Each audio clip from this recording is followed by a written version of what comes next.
Is there really a right time to invest in debt mutual funds? Financial expert Mr. Hariharan will explain this to you.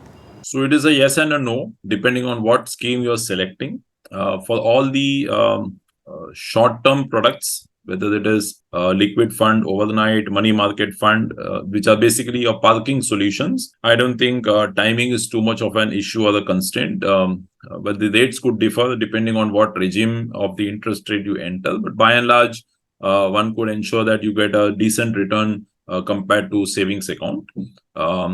But there are certain schemes where timing and exit also becomes important. So a gilt fund, for example, which invests in government securities, which tend to have a generally longer maturity and therefore the longer duration, will face significant impact when the interest rate changes.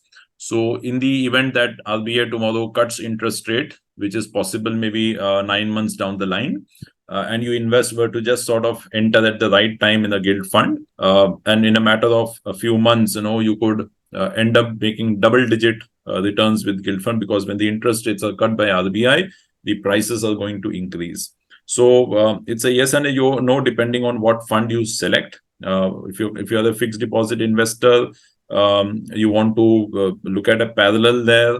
You get into a short-term kind of debt, and their timing does not make too much of a difference, because those are generally actively managed fund by the fund managers. So they will take care of all the dynamics that happen in the marketplace. Thanks for your detailed explanation. Are you in search of a personal guide who can remove the stress of handling your finances? Then please feel free to avail our expert consultation. And also you can attend our webinars to gain investment related insights. Both the consultation and webinar are absolutely free, and you can find the link in the below description. Please like and share, and do subscribe to Holistic Investment.